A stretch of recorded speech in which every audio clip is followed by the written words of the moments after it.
Welcome back to Wudang Way. We got the last video right now for this whole week of going over all these different stances. We've kind of moved through our 70-30 stance, our nail stance, our single leg stance, and for the final stance, it's actually the most common, and particularly in our Taiji forms, is called shubu, or translated literally empty stance.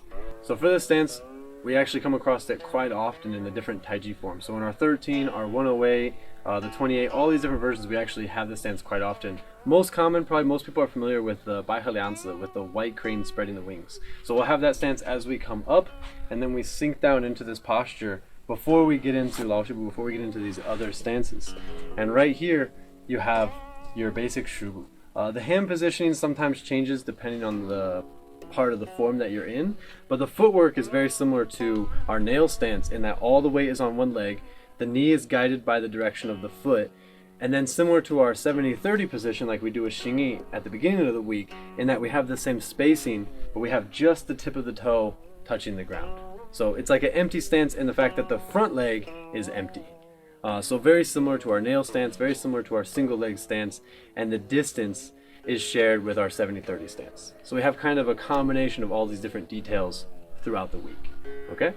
Before we get into the actual walking footwork, one more detail about the stance itself for Shubu. Regardless of the hands, for the feet, the only difference being is that our front leg is actually going to be slightly tilted to the inside.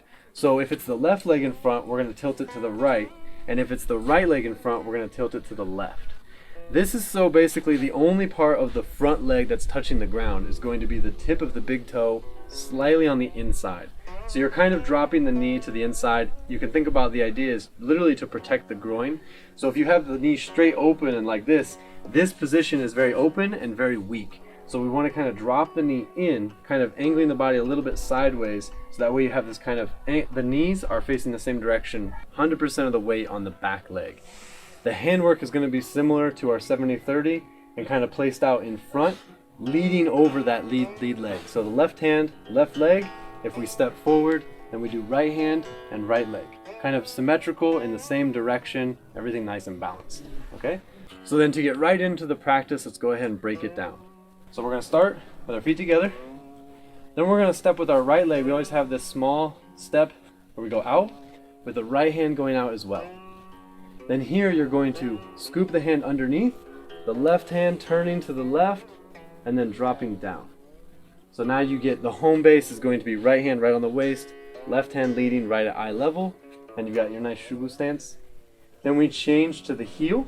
So we change the toe stance to a heel as we shift all the weight to that foot. Then we bring the right leg up, kind of passing through a nail stance, then reach out, toe lightly touching the ground, and palms ready in that 70-30 position.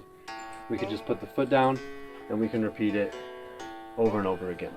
Okay, so going back one more time. When we do this, we're just going to repeat the same thing, and then for the hands, focus on this a little bit. If we step the right foot out and the right hand comes up, then we're just going to turn the body like this hand, the left kind of scooping underneath and going on that same direction. And then as you turn, they're naturally going to fall into placement, kind of getting to this elbow crease, turning, and palms down. So we have that same kind of posture in our Sanshibu earlier in the week. We step forward, transfer the weight, scoop underneath.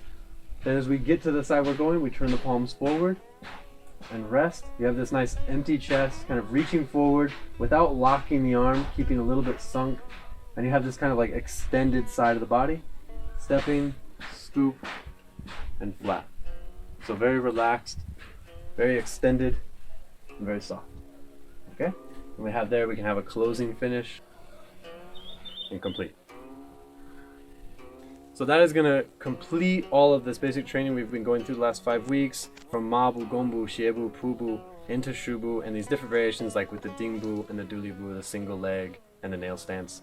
So I hope this series has been really clear and you've been able to kind of work through all these different pieces and understand them a little bit more comprehensively. From here, we're going to be moving into some different training, so stay tuned and we'll see you next time.